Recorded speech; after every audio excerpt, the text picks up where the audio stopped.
함께 보실 하나님의 말씀은 열왕기상 2장 1절에서 4절까지의 말씀입니다. 열왕기상 2장 1절에서 4절까지의 말씀. 우리 다 같이 앞에 화면을 보시고 함께 읽도록 하겠습니다. 지금 읽습니다. 다윗이 죽을 날이 임박함에 그의 아들 솔로몬에게 명령하여 이르되 내가 이제 세상 모든 사람이 가는 길로 가게 되었노니 너는 힘써 대장부가 되고 내 하나님 여호와의 명령을 지켜 그 길로 행하여 그 법률과 계명과 율례와 증거를 모세의 율법에 기록된 대로 지키라. 그리하면 내가 무엇을 하든지 어디로 가든지 형통할지라.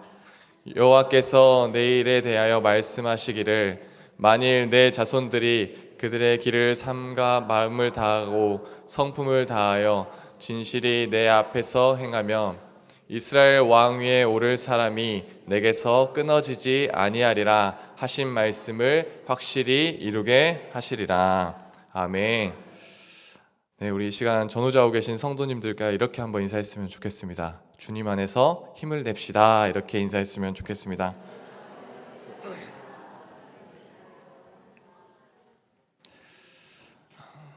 제가 이전에 섬겼던 교회에서는 오후 예배 때 한 가지 룰이 있었습니다. 어떠한 룰이었냐면 누군가가 졸았을 때 다른 사람에게 들키게 되면은 그 존 사람은 이제 좋은 걸 발견하신 분에게 커피를 사야 된다. 그런 한 가지 룰이 있었습니다. 그래서 교회 옆에서 카페 사업을 하시던 사장님께서 교회를 굉장히 좋아하시게 됐습니다. 정말로 오후 예배만 끝나면은 그 성수기가 따로 필요 없을 정도로 굉장히 많은 성도님들이 거기를 가면은 만날 수 있었기 때문입니다. 그만큼 지금 이 오후 예배, 이 오후 시간이 굉장히 우리에겐 어떻게 보면 힘들고 졸리는 시간이 될 수도 있겠지만 한편으로는 말씀을 사모하는 시간이 된다면은 그 어느 시간보다도 은혜의 시간이 될 줄로 믿습니다. 다시 한번 이렇게 인사했으면 좋겠습니다. 주님 안에서 힘을 냅시다. 아멘. 네, 이제 한번 말씀을 시작해 보겠습니다. 오늘 말씀의 제목은 다윗의 길이라는 제목으로 함께 우리 성도님들과 은혜를 나누려고 합니다. 이 시간을 통하여서 우리 모두가 다윗의 길은 어떠한 길인지를 생각하고 또한 다윗의 길을 걷기를 결단하는 은혜가 있기를 소망합니다. 방금 우리가 함께 읽은 열왕기상 2장 본문은 다윗의 유언에 해당하는 이야기입니다.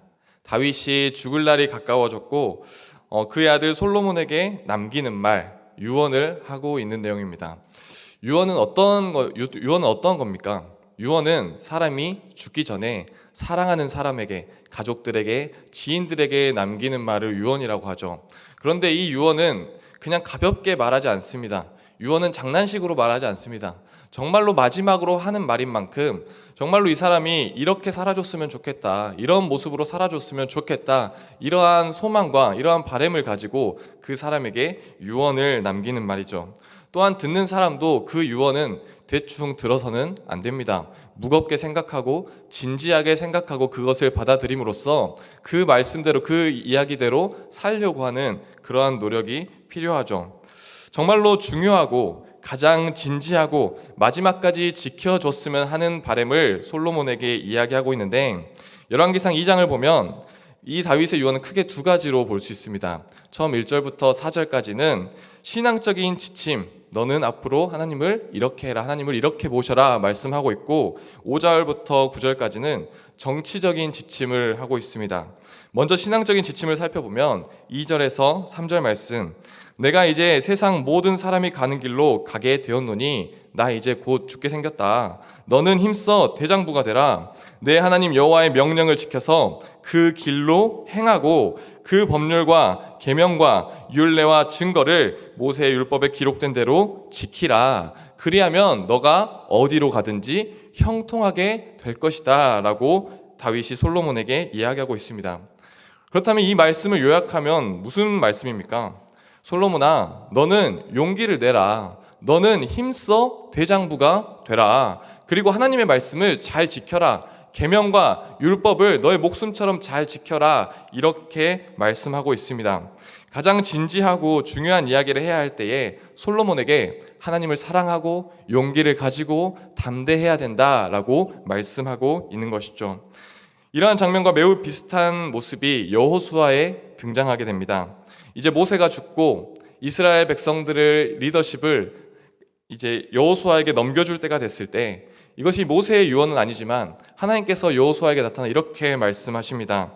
여호수아 1장 7절 말씀, 오직 강하고 극히 담대하여 나의 종 모세가 내게 명령한 그 율법을 다 지켜 행하고 좌로나 우로나 치우치지 말라. 그리하면 내가 어디로 가든지 형통하게 될 것이다 라고 말씀하고 있습니다. 이것은 다윗의 유언과 굉장히 비슷하죠. 힘써 대장부가 되라는 말이 강하고 담대하라, 여호와의 명령을 지켜서 그 길로 행하라는 말씀이 율법을 다 지켜 행하고 좌로나 우로나 치우치지 말라, 이렇게 하나님께서는 말씀하고 계십니다. 결국 이것을 한마디로 요약하자면 다윗은 솔로몬에게 이것을 말하고 싶었던 것 같습니다. 솔로몬아, 너는 하나님만을 왕으로 모셔라. 하나님만이 왕이시기 때문에 너는 하나님의 말씀과 하나님의 계명을 잘 지켜야 된다. 그리고 하나님만이 왕이시기 때문에 너는 용기를 가지고 담대하게 나가야 한다라고 말씀하고 있는 것이죠. 그리고 2장 5절에서 9절 말씀은 솔로몬에게 정치적인 지침을 말하고 있습니다. 크게 세 가지를 이야기하고 있는데, 첫 번째는 군대 장관 요압을 심판하라 라고 말씀합니다. 요압은 다윗과 정말로 가까이 있었던 군대 장관이었습니다. 전쟁의 모든 순간 함께 했었지만 다윗의 그런 말에 불순종한 그런 모습 때문에 결국 다윗은 요압을 심판해라, 요압을 처벌해라 이렇게 말했죠. 그리고 바르실레의 아들에게 은총을 베풀어라 라고 말하고 시므이에게 심판해라, 이렇게 세 가지를 당부했습니다. 그런데 이것은 단순히 정치적인 보복이라든지 정치적인 그러한 상급을 주는 그런 차원이 아니라 하나님의 공의를 실천하는 왕이 되었으면 좋겠다라는 그러한 마음에 있어서 다윗은 솔로몬에게 권면하게 된 것입니다. 다윗의 유언을 요약하자면 다윗의 유언의 키워드는 하나님 믿는 자답게 하나님 앞에서 담대하게 당당하게 살라는 것이고, 하나님의 말씀의 기준이 되어서 그것에 순종해라. 그리고 하나님처럼 공의를 실천하는 왕이 되어라, 이렇게 권면하고 있는 것입니다. 이처럼 오늘 이 다윗의 유언에서 살펴볼 수 있듯이 다윗의 인생에 있어서 항상 언제나 넘버원은 하나님이셨습니다. 다윗의 인생에 있어서 가장 우선순위는 언제나 하나님이었습니다. 하나님 이야기만 하고 있는 것이죠. 다윗은 정말로 자신의 인생의 기준, 자신의 인생의 척도를 온전히 하나님에게만 집중시켰습니다. 그리고 온전히 하나님만을 바라보고 하나님만을 자기의 삶의 기준으로 삼았던 다윗을 하나님께서는 굉장히 기쁘게 여기시고, 후에 나중에 세워질 모든 왕들과 모든 신앙인들의 기준을 바로 다윗으로 삼는 역사가 있게 하셨습니다. 하나님께서 직접 이야기하십니다. 열왕기상 3장 14절 말씀에 보면, 내가 만일 내 아버지 다윗이 행함같이 내 길로 행하며 내 법도와 명령을 지키면 내가 또 내 날을 길게 하리라. 아멘. 이 말씀은 하나님께서 솔로몬에게 말씀하셨는데, 너가 너의 아버지 다윗처럼 나의 말을 지키고 하나님을 경외하는 삶을 살게 되면 내가 너에게 복을 줄 것이다, 이렇게 말씀하고 있고, 열왕기상 11장 6절을 보면 솔로몬이 여호와의 눈앞에서 악을 행하여 그의 아버지 다윗이 여호와를 온전히 따름같이 따르지 아니했다라고 말합니다. 여기서도 하나님께서는 신앙의 평가의 기준, 하나님께서 보시는 기준을 다윗으로 삼으셨습니다. 솔로몬아, 너는 너의 아버지 다윗처럼 잘 행하지 못했다. 솔로몬아, 너도 너의 아버지처럼 잘했다. 이처럼 신앙의 모든 평가의 기준을 다윗으로 삼는 하나님을 볼 수 있습니다. 또한 여러 왕에게도 하나님께서는 다윗을 이제 기준으로 삼으셨는데, 아사라는 왕의 성경은 이렇게 이야기합니다. 열왕기상 15장 11절 말씀. 아사가 그의 조상 다윗같이 여호와 보시기에 정직하게 행하며, 아사가 그의 조상 다윗같이.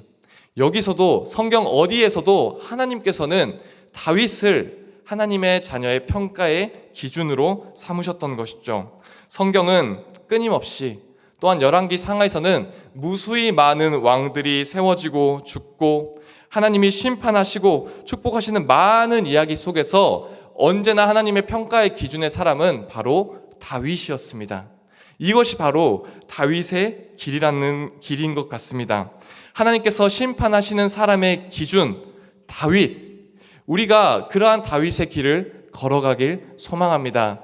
하나님의 기준이 되는 한 사람이 있다면 그 사람은 바로 다윗이었고, 우리 모두가 하나님의 기준이 되었던 다윗의 길을 걸어가는 우리 모든 성도님들 되시길 소망합니다.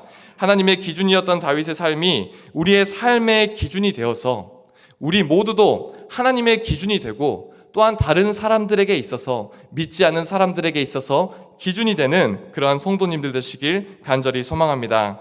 우리에게 있어서 이러한 삶의 기준은 너무나도 중요합니다. 그 이유가 무엇이냐면, 우리는 우리 혼자만 신앙생활을 하는 것이 아니라 믿지 않는 사람들에게, 다른 사람들에게 하나님을 나타내 보여야 하는 사명을 가지고 있기 때문입니다. 다시 말해서 본이 되는 삶을 살아야 되고 덕을 세우는 삶을 살아야 하기 때문에 우리에게 있어서 이러한 삶의 기준은 너무나도 중요합니다. 성경에 정말로 믿음의 사람이 많지만 그 중에 한 사람을 꼽자면 저는 사도 바울을 꼽고 싶습니다. 바울은 편지를 통해 이렇게 이야기합니다.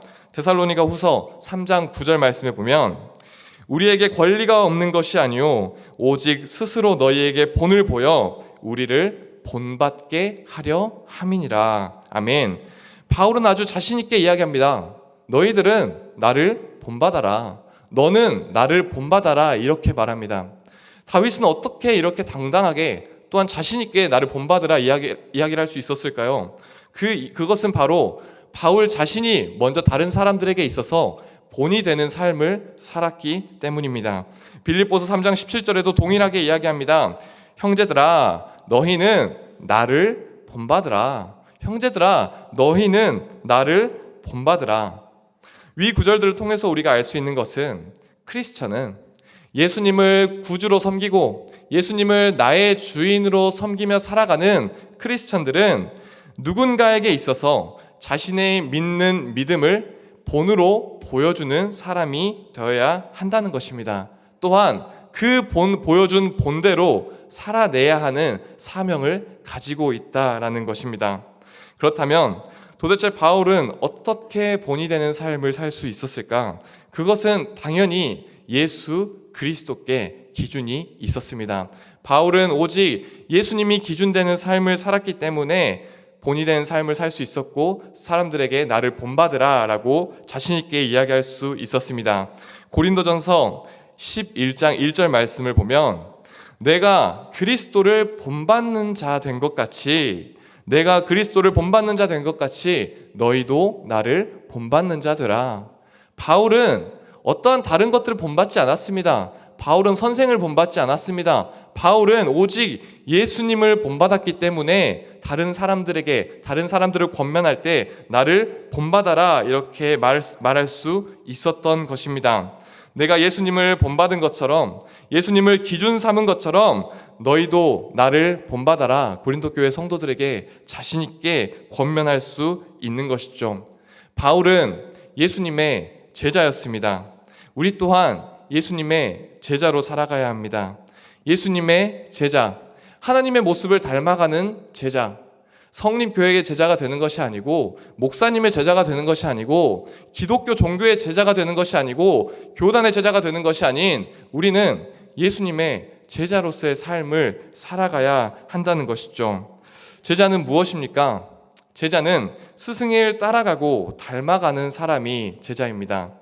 요즘은 학교도 있고 학원도 있고 대학도 있고 여러 단체에서 많은 사람들을 대상으로 선생님들이 가르침을 합니다. 하지만 예전에는 스승과 제자가 1대1로 서로 동거동락하면서 제자는 스승 옆에서 계속 배우고 모방하고 스승 옆에 모든 것을 따라하려고 하는 삶을 살았습니다.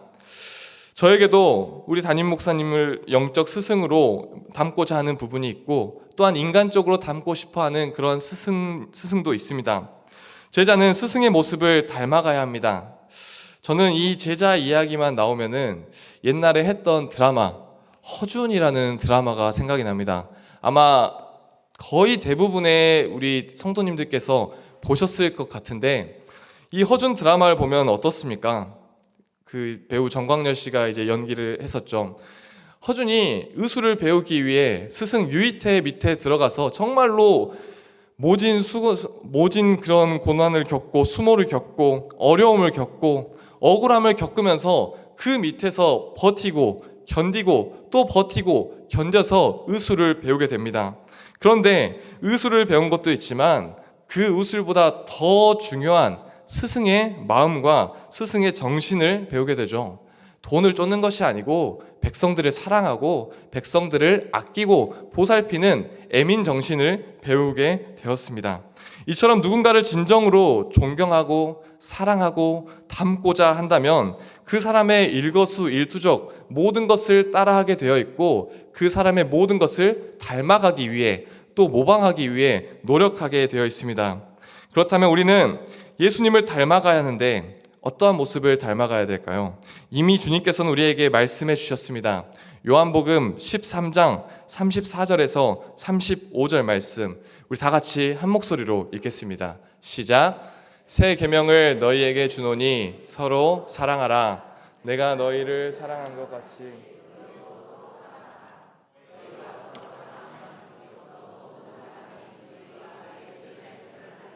아멘. 예수님께서 말씀하시고 예수님께서 본이 되어주신 본을 보여주신 대로 살아가려고 애쓰고 수고하는 모든 사람이 바로 예수님의 제자입니다. 그것이 우리에게 주어진 명령입니다. 예수님의 모습을 따라서 예수님의 제자의 삶을 사는 것. 그렇다면 주님께서는 우리를 왜 제자로 부르셨을까요?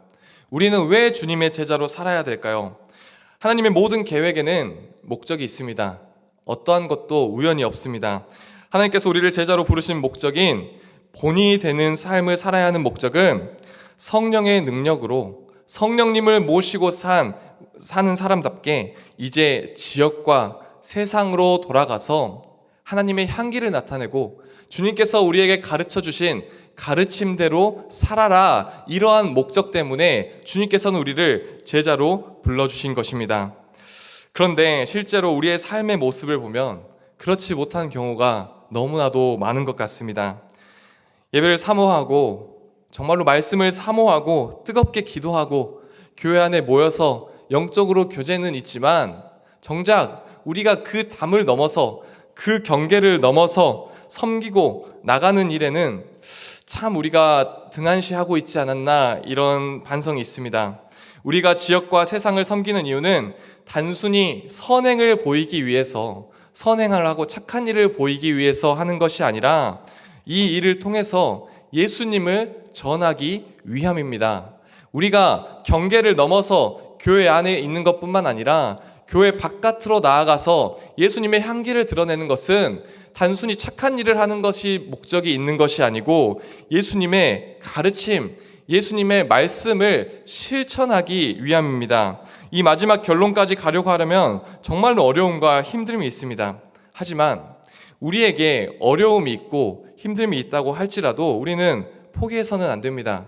우리가 이것들이 어렵고 힘드니까 안 된다, 이렇게 포기하는 것이 아니라 정말로 그럼에도 불구하고 노력하고 나가서 예수님을 증거하고 예수님의 삶을 살아가고, 이러한 모습이 주님의 마음을 시원케 하는 모습이고 주님의 기준되는 삶의 모습이라는 것이죠. 누가복음 15장을 보면 잃어버린 것들에 대한 비유가 나옵니다. 이곳에서 하나님의 마음이 어떤지 너무나도 잘 확인할 수 있는데, 이런 양을 찾는 비유, 드라크마 비유, 그리고 탕자의 비유가 나옵니다. 그렇다면 여기서 주님께서 우리에게 말씀하시고자 하는 말씀은 무엇일까요? 누가복음 19장 10절 말씀에 보면 인자가 온 것은 잃어버리는 자를 찾아 구원하려 함이니라. 주님께서 오신 것은 잃어버린 자를 찾아 구원하시기 위해 이 땅에 오셨다라고 말씀합니다. 예수님께서 이 땅에 오신 이유가 누가복음 15장 이 비유에 서려 들어 있습니다. 잃어버린 자를 찾아 구원하시려는 하나님의 마음, 주님의 마음, 우리는 정말로 이 주님의 마음과 하나님의 마음을 본받으며 살아가고 있습니까? 이 시간 우리에게 우리 자신을 점검하길 소망합니다. 정말로 나의 마음 가운데에는 예수님을 닮은 마음이 있는지, 정말로 나의 마음에는 예수님을 기준 삼는, 하나님을 기준 삼는 삶의 모습이 있는지 되돌아봐야 할 줄로 믿습니다. 물론 전도와 선교뿐만이 예수님이 기준되는 삶은 아닙니다. 하나님을 경외하고 예배하고 하나님의 말씀에 순종하는 일련의 모든 행위들이 하나님이 주인되는 삶이고 하나님이 기준되는 삶이라는 것이죠. 어떻게 하면 하나님께서 기뻐하시는지 고민하고 어떻게 하면 하나님의 앞에 합할지 고민하고 매일매일의 삶 속에서 하나님을 생각하고 사랑하는 것이 하나님이 기준되는 성도의 삶의 모습이라는 것입니다. 사랑하는 성도님들, 다윗의 삶은 기준이 되는 삶이었습니다. 다윗은 하나님이 생각나는 삶의 모습이었습니다. 하나님을 본받기 위해서 본받으려고 살아가려고 했던 사람이 바로 다윗이었습니다. 다윗은 하나님의 형상을 나타내는 사람이었고 또한 하나님의 향기를 드러내기 위해 노력하는 사람이 바로 다윗이었습니다. 다시 말해 다윗의 길을 간다는 것은 하나님의 형상을 나타내고 하나님의 말씀을 지키고 하나님의 향기를 나타내는 삶의 길이 바로 다윗의 길입니다. 고린도후서 2장 14절 말씀, 항상 우리를 그리스도 안에서 이기게 하시고 우리로 말미암아 각처에서 그리스도를 아는 냄새를 나타내시는 하나님께 감사하노라. 아멘. 술을 먹는 사람에게서는 술 냄새가 납니다. 담배를 태우는 사람에게서는 담배 냄새가 납니다. 그렇다면 예수 그리스도를 기준으로 삼고 예수님을 삶의 목적으로 삼고 하나님을 닮아가기 위해 노력하는 사람에게서는 어떠한 냄새가 날까요?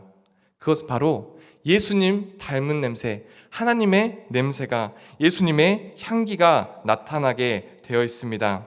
하나님의 마음을 본받아 그의 마음을 품고 누군가에게 그리스도의 본이 되어주길 원하는 사람에게서는 어떠한 냄새가 날까요? 하나님의 향기, 예수님의 향기가 납니다. 그리스도의 냄새를 바라려면 다윗의 유언처럼, 오늘 우리가 함께 살펴봤던 다윗의 유언처럼 하나님 앞에서 본이 되는 삶을 살기를 결단해야 합니다. 하나님 닮아가기 위해 노력하고 하나님 말씀 지키기 위해 노력하는 삶이 되어야 합니다. 우리가 지금 이 시간 솔로몬처럼 다윗 앞에 섰으면 좋겠습니다. 다윗이 오늘 우리에게 이렇게 말씀합니다. 이렇게 명령합니다. 내가 이제 세상 모든 사람이 가는 길로 가게 되었나니 너는 힘써 대장부가 되고 내 하나님 여호와의 명령을 지켜 그 길로 행하여 그 법률과 계명과 율례와 증거를 모세의 율법에 기록된 대로 다 지켜 행하라. 그리하면 내가 어디로 가든지 형통할지라. 아멘. 우리 주님 안에서 형통하고 성공하고 빛을 발하고 주님의 향기를 바라는 인생 되시길 간절히 축원합니다. 그것은 저절로 되는 것이 아닙니다. 그것은 가만히 있어서 되는 것이 아닙니다. 그리스도를 믿는 자답게 이 어두운 세상 가운데서 강하고 담대하고 말씀이 기준이 되어 바르게 세워져 있어야 합니다.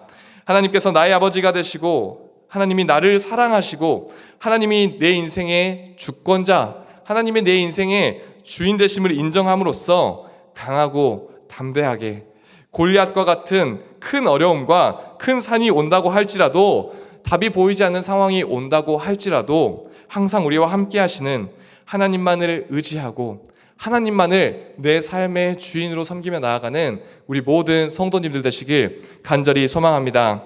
하나님을 우리의 삶의 기준으로 여기며 살아갈 때에 하나님께서는 우리의 삶에 반드시 하나님의 형통함과 하나님의 복을 주실 줄로 믿습니다. 그런 우리를 통해 예수 그리스도를 전하는 삶을 살게 인도해 주실 줄로 믿습니다.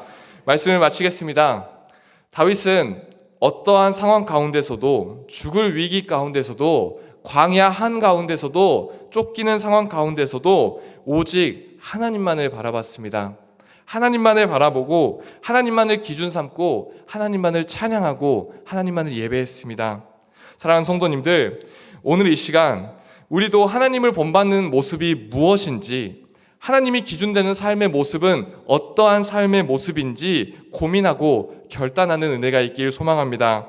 하나님을 따라가고 하나님의 법대로, 하나님의 뜻대로 예수님을 기준 삼는, 하나님을 기준 삼는 예수 그리스도의 제자가 되시길 간절히 소망합니다. 우리 모두가 다윗의 길을 묵묵히 걸어 나아가며 승리하는 삶을 살아가시길 주님의 이름으로 축원합니다. 기도하겠습니다. 하나님 아버지, 감사합니다. 이 시간 하나님의 말씀을 듣게 하시고 이 시간 하나님 다윗의 길을 걸어가기를 결단할 수 있는 은혜를 허락하여 주심에 감사합니다. 아버지 하나님, 우리가 이 세상 가운데서 예수 그리스도의 향기를 품고 세상 속에 그 향기를 바라며 나아가는 본이 되는 삶을 살아가는, 예수님만이 기준이 되는 삶을 살아가는 우리 모든 성도님들 될 수 있도록 주님 축복하여 주시옵소서.